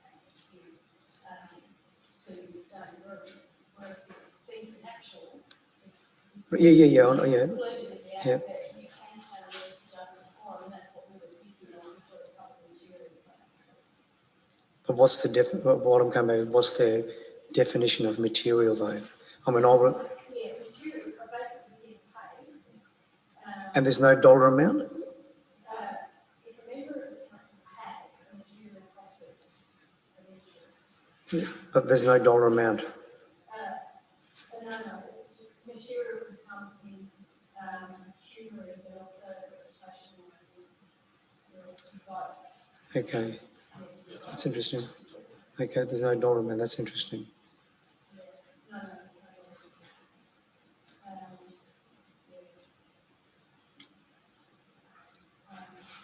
member of the council has a material conflict in a matter if any of the following persons begun to benefit or something else, either indirectly, or in the council or the community.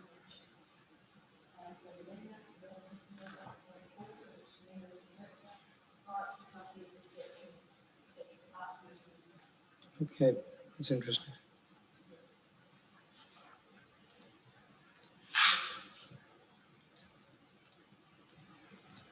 Okay. No, thank you. That's good. No, for sure. Okay, so we can let that go through to council direct. Now, finally, strategic risks. Oh, sorry, bring Peter back.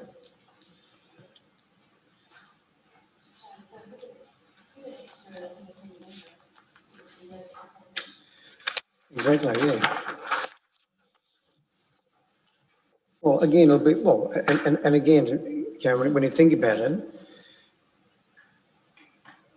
I mean, as a panel, we made the call, so it'll be good for council to maybe get Paul and the other 2 audit committee members to actually speak to you, because that's exactly what they're going to get, isn't it? They're going to get a consensus from the audit committee. Yeah. Okay, so that'll be good. Okay. Thank you, David. Over to you for this item. Thank you, Chair. We'll just bring the presentation up on screen and I'll run through it.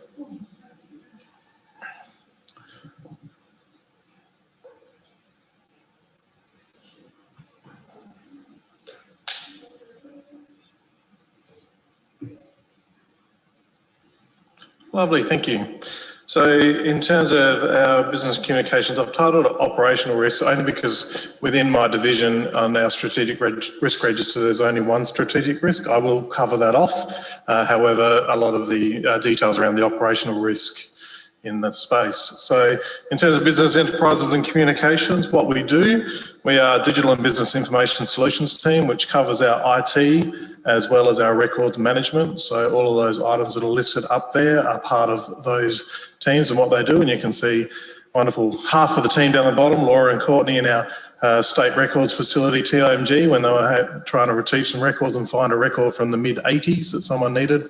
So a really great audit work done by them over the last 12 months in getting those boxes actually digitised in the end, which was great. But in terms of those actions, that's exactly what the teams are doing in that space.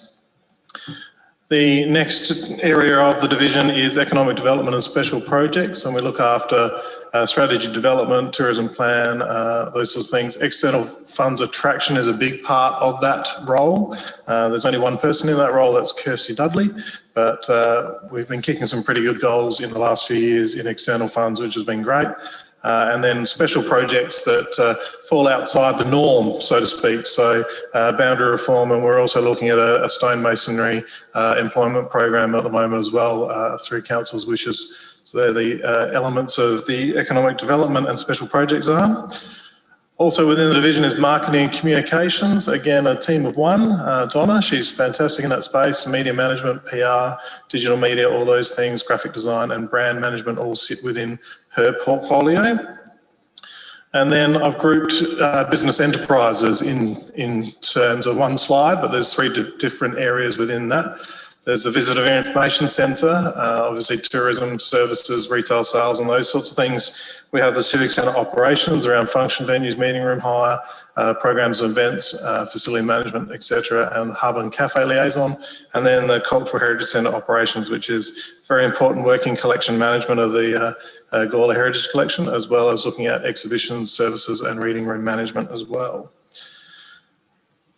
When we look at the higher level, it's who we are is only a couple of us, because within my division I actually have one team leader, and that's Emma Rennie, who looks after the digital and business information solutions. However, the entire staffing complement in the division is 12.2 FTE. Most of them are one-stop shop people in the division in terms of their business unit. The only other area that has more than one person, but it's only a 1.2 FTE, is in the Cultural Heritage Centre.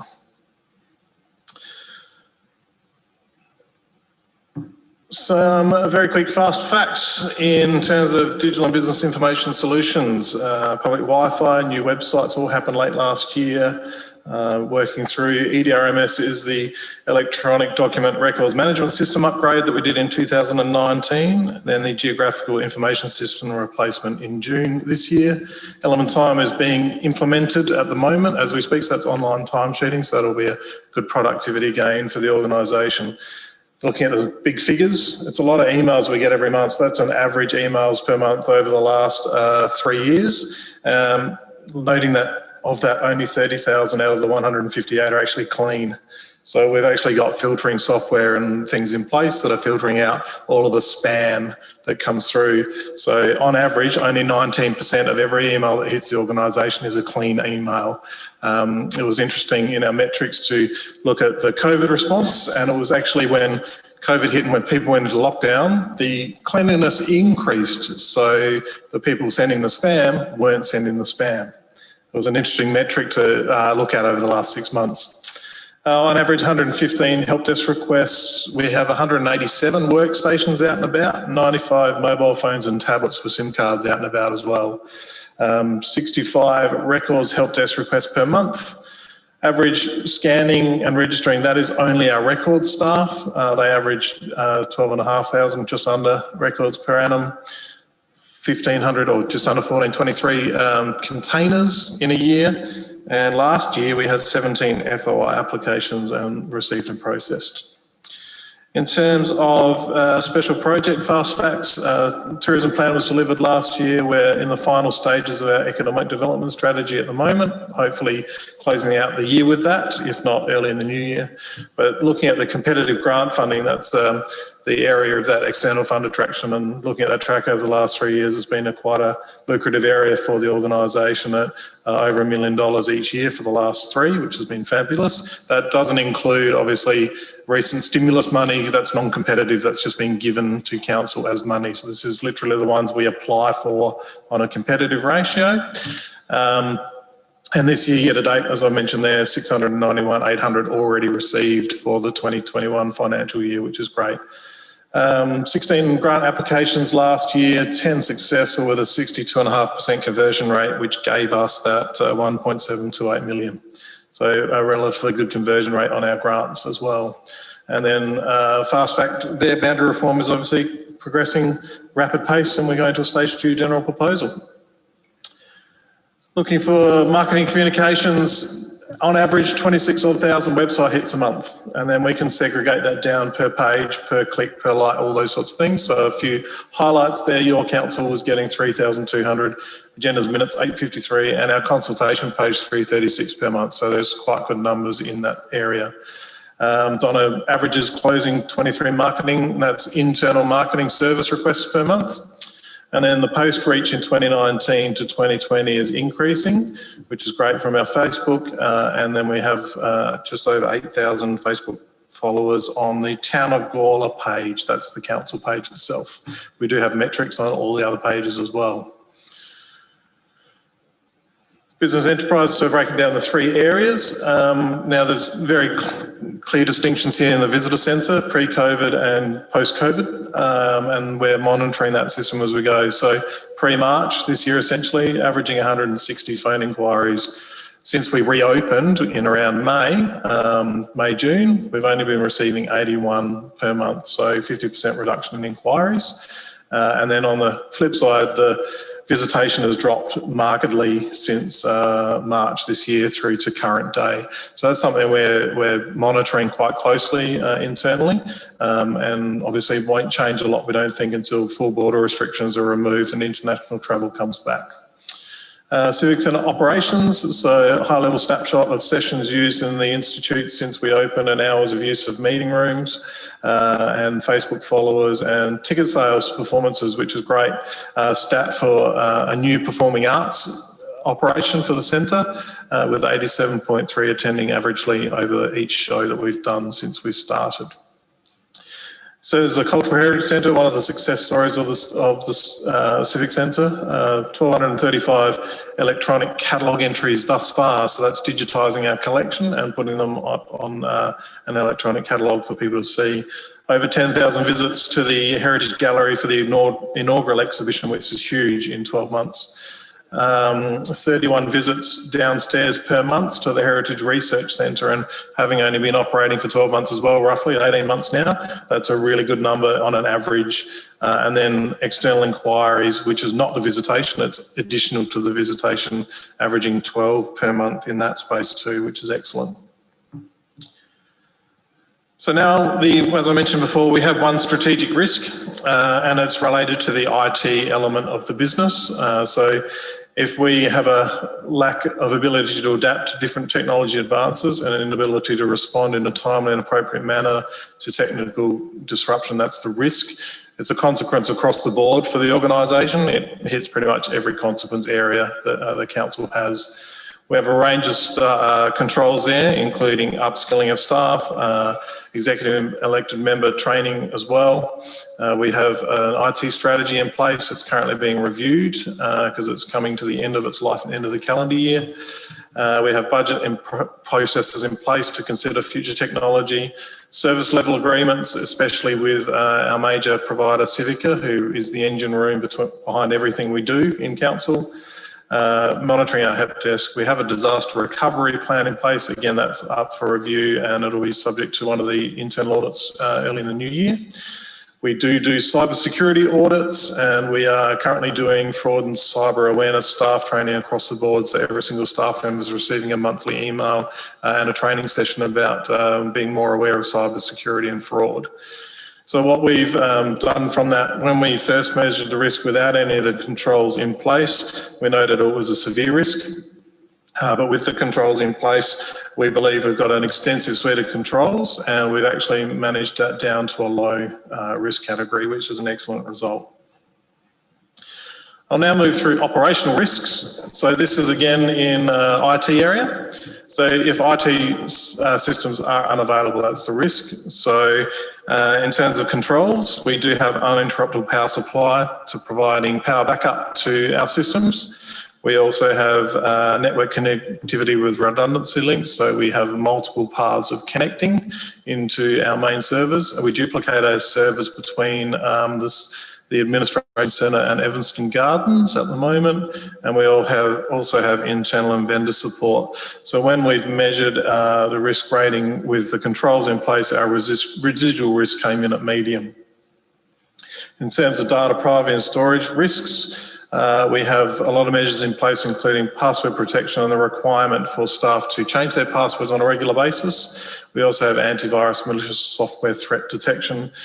Included in that is dedicated denial of service protection and part of that filtering that we referenced before in terms of the hundreds of thousands of emails that don't get through, for example. So when we assess our residual risk on this basis of the controls, we're also at a medium perspective. Next operational risk in this area is the disruption of connectivity with third-party vendors. So we ensure they process our bills in a timely manner. We have vendor financial capacity tested when tendering, and again we have redundancy links available. So if we have one service provider who's not delivering, we've got an option to go around that service provider to maintain our connectivity because we've got multiple points. So once we take all that into account, our residual risk on that is also sitting at medium. In terms of records, the operational risk in there is obviously a failure to comply with State Records Act. So we have extensive staff training and managing of our electronic document record management system, and we process everything in accordance with the Act. Regular all staff training updates and improvements in that space, regular training in the actual document record system itself. And we also ensure that our staff are part of a northern network, so we consider future compliance. And something recently done is a new business classification schedule and the implementation of GDS 40, so the global destruction schedule for 40 stage, which is new out of the state records area. So once we've put all of those controls into place, our risk in that area is actually very low, which is excellent. Moving on to special projects, the operational risks in there is just a failure to identify the grant opportunities and the external funding resulting in loss of new opportunity. So if we're not across what's available, then we're not going to be able to apply for it. That's in a nutshell what we're considering there. Part of that is ensuring that we have the right staff in that position to be across those things. We ensure we have contract services externally in terms of grant funding application writing assistance. It's a specialist area and not all the time do we have capacity internally to do that.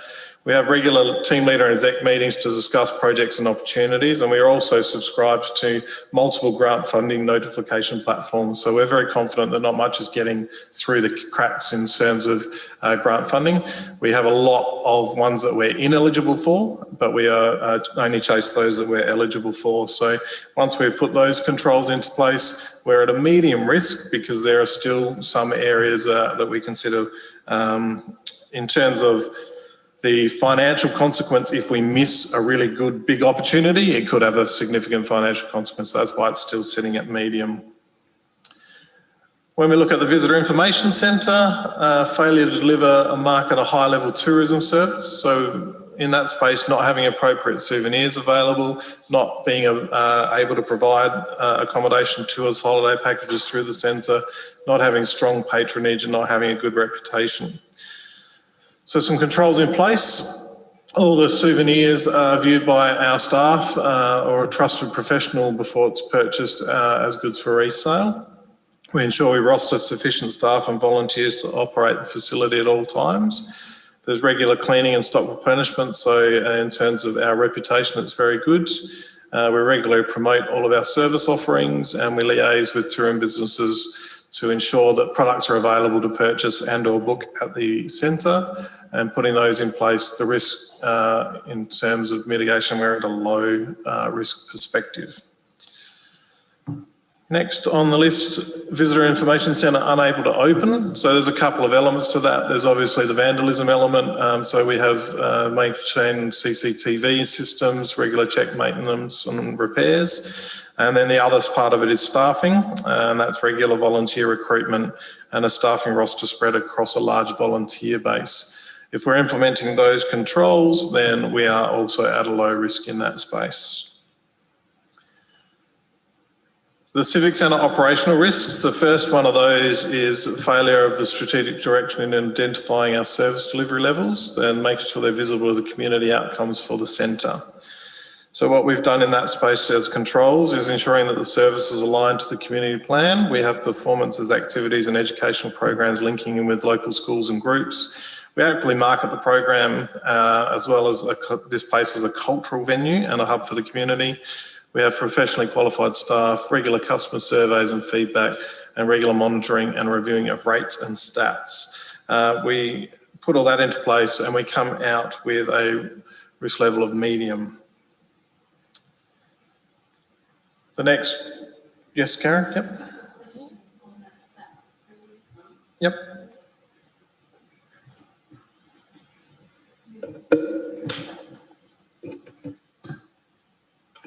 You're saying your risk is failure of strategic direction in identifying service delivery levels, but what your controls are tasks and actions.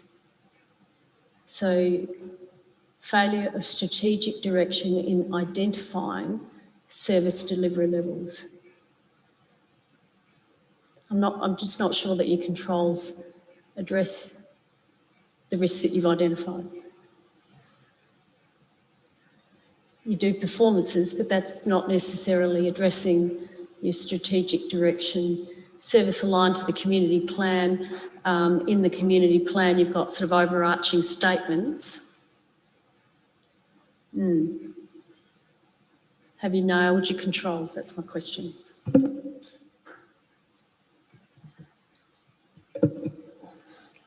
Thank you, Mayor, for that feedback. We believe that the controls do deliver on mitigating the risk.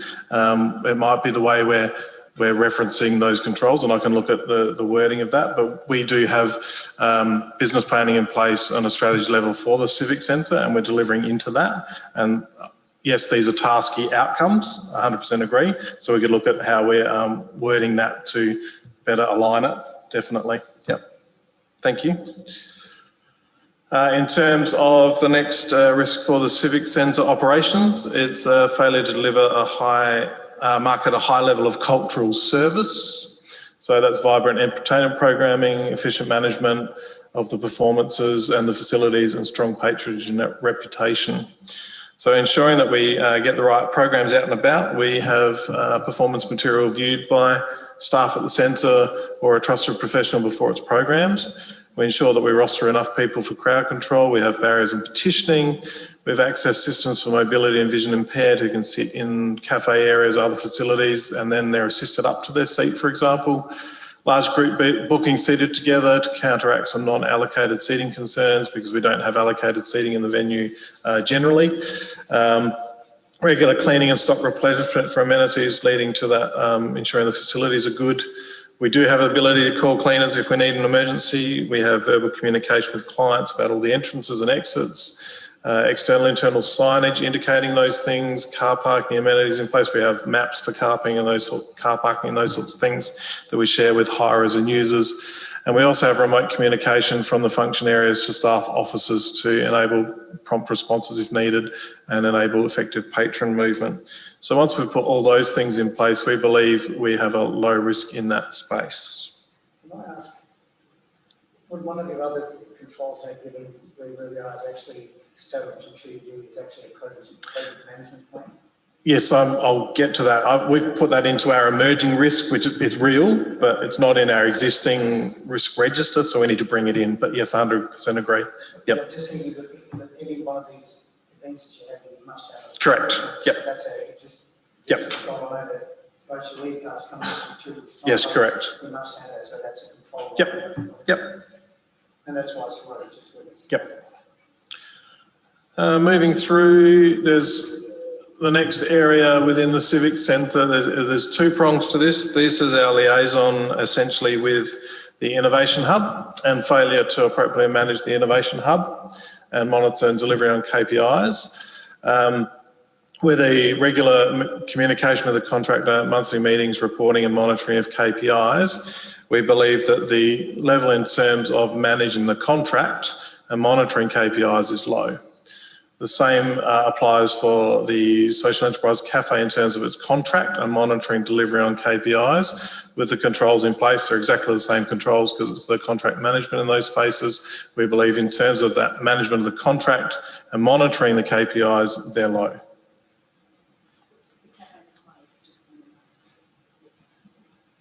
Zero.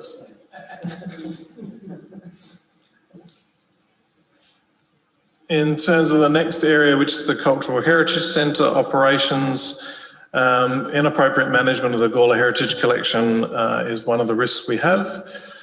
So we ensure that the staff and volunteers that we have within the facility are all trained, and we also ensure that the Heritage Collection Committee has governance oversight of collections management policy, with council staff having physical management of the asset and applying the policy. We believe that that leads to a medium risk. The relevance around that is because of the nature of the collection and the value of the collection. We still have some relatively risky areas in there, but we do everything we can in that management.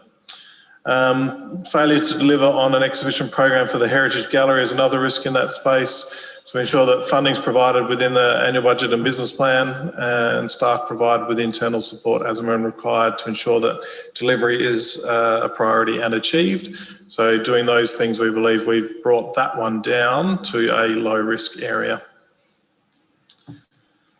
Next up for the Cultural Heritage Centre is failure to maintain museum accreditation, which is something we really need to do for the centre.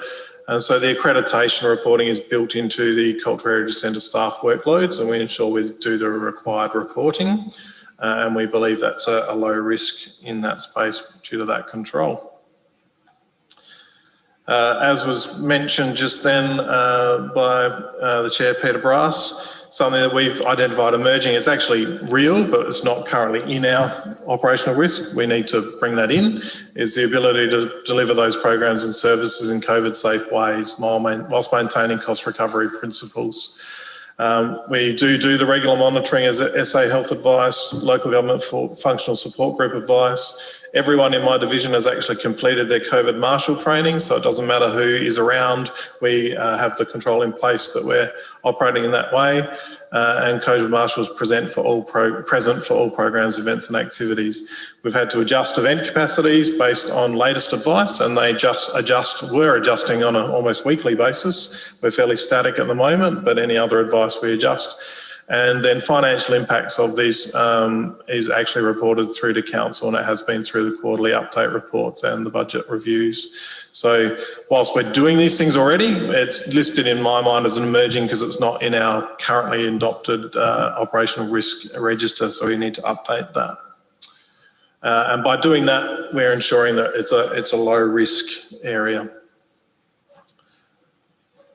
Some of the other things that we have in place just to assist with our risk management, I'm not going to go through this line by line, but we've got a fair few policies and procedures within each of our business units up on screen there for you at the moment, and we're ensuring that we're managing and monitoring those throughout the year.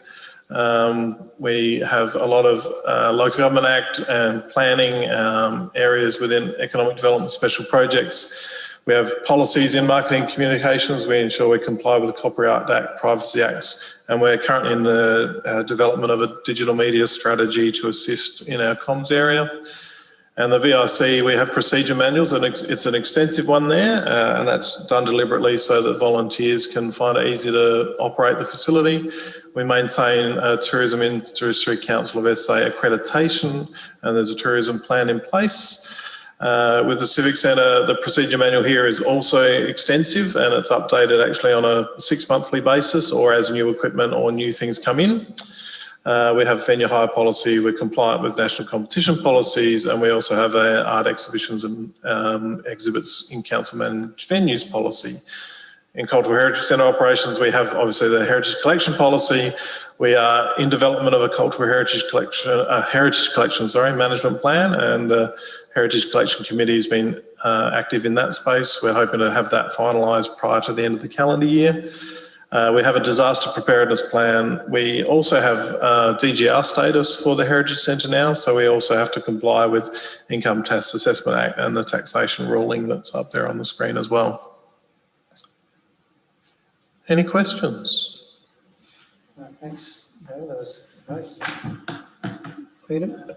Just on the strategic, because we've got one there, which is fairly comprehensive in the areas.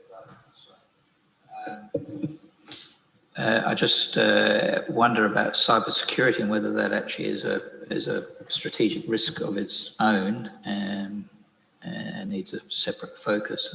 So you got any comment on that?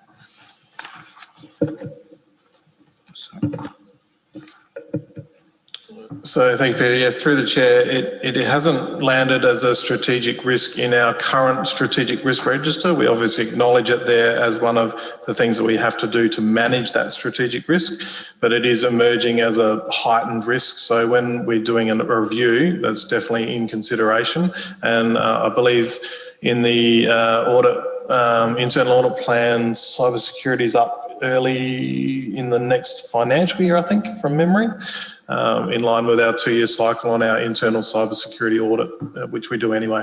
But yes, it's a valid thing to consider because it is increasingly a focus. So in an update to our planning, yeah. Okay. Just on that, there were some attacks on local government this year, I think. Any learnings from those? So yes, through the chair, the mayor's right. A few local governments got kiboshed by ransomware, which was a big one, and their entire IT systems got locked down for a period of time. So the learnings from that was ensuring that your cybersecurity systems are, kind of vernacular term, but Mickey Mouse. And we ensure that we are operating at best practice in that space. And that's evidenced by the fact that we haven't been a victim to anything coming through. It's been really pleasing to see that when we do our audits and our checks, the things that are not hitting this council as a result of our control mechanisms are excellent. So I'm in a really comfortable space in terms of our security, and that's the learning, ensuring you have those things in place, especially around that, as I mentioned, dedicated denial of service, which is where ransomware can infiltrate. David, if I can just make a comment again, it's on that first risk, and look, I agree. This week I've been attending in and out of a virtual conference run by the RMIA and the cybersecurity profession. And the most amazing thing from the cybersecurity side of all those presenters and panel discussions is they've all said it. It's not if, but when. And what's very interesting is that the statistics they've got, and I'm glad you've got one of your controls is the ongoing staff training, but they've said even with that, 1 out of 5 staff will be the cause of getting something like ransomware into your organisation. As much as you train them, as much as you do them, 1 out of 5 will hit that button to go to that link and you're gone. So, and you know, all they're saying is it's just, you know, daily basis. You've just got to reiterate to people. They might get, you know, peed off with it, but at the end of the day, it is that ongoing. I mean, in my organisation, our IT departments every now and then sends us, you know, just as a test, you know, you have 3 emails. You tell us which one of these do you think is bogus, and you'll hit one, and you know, it says, well, you've just been attacked. But they just test you to see, do you think because it's so well done and it's so that you, yeah, you know, I trust that. So again, I don't know what kind of training you've got internally, but from listening to this week, and it's there. And as I said, the council that I said on the other committee, the ones that went through it, and they're paying for it, you know, not only just financially, but the time and the effort, and it's just quite amazing. So, yep. Worst case scenario, we get hit, the whole place goes down. What's the business continuity plan? So through the chair, we've got a disaster recovery plan for that. We do have backups all over the place in multiple sites. So Evanston Gardens and the admin centre, we're considering right now implementing a 3rd backup through to your DC, which then has replicated backups across 3 other data centres within South Australia and a further data backup interstate. So we're in the middle of that process. We've got a server refresh happening early in the new year, so January, February, and part of that refresh is external storage as another disaster recovery site. So from that perspective, we can actually bring back to life, essentially, something from 1 hour ago. So if we get hit, we can go wind the clock back an hour and bring it back. So we've lost an hour's worth of work, but that's not the end of the world, so to speak. So that's already in place at the moment. So it's a good system. I 100% agree with the chair that it is a big issue in the world at the moment, and also Ms. Fairley-Jones. We are doing the best we can. We are badgering our staff with regular training videos and ideas and concepts around that. We remind them regularly about the issues around it, because as you say, in the statistics world, it is that 20%, 1 in 5 that just still do it, because there's just the thought process isn't quite there. And it's going to happen, as you say, but we do have that backup capabilities in place so we can bring it back. Yep. So, sorry, Peter. Yep. Yeah, you're probably aware the Auditor General is doing some audits of local government, 3 local governments, one major, one middle local government and one regional or local, country council. And they'll be reporting their findings through to Parliament in next year, probably February, March, something like that, I think. So it'll probably become another bit of a public issue in terms of local government, I suspect, at that time. So it's not an issue that's going to go away. And it's interesting that the Auditor General has actually determined that they want to have a look at what local government's doing. So it's important. Yes, so through the chair, we participated in some of the fact finding for the Auditor General as Gawler. So there was a survey that went to all local governments. I realise we're not one of the pilot projects in that and having the audit, but we did provide information into that space, and we're aware of that avenue, and we'll see what the findings come back as and go from there. But yes, as you say, it's definitely not going away. Yeah.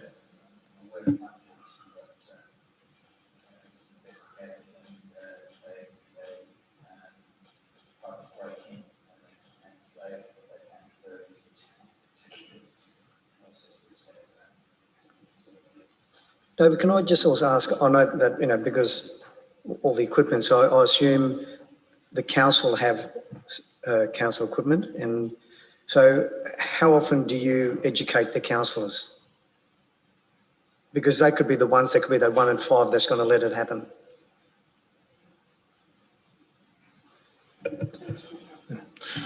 So through the chair, that's a work in progress. Essentially, they're given a device and shown how to use it, and that's essentially where it ends up.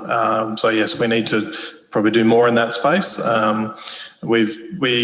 I know of a couple of instances where an elected member's actually come to IT staff and said, I've got this, what do you want me to do about it?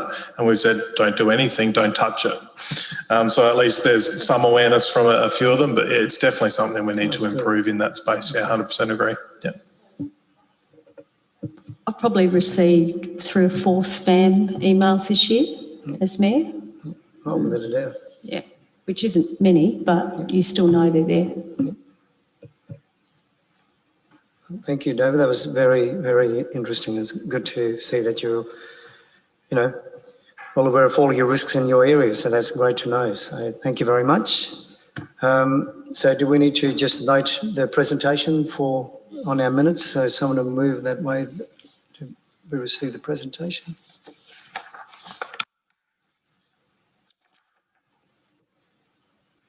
So who's going to move second? No? Wait. Oh, you want to add something? Sorry, Karen. Yep.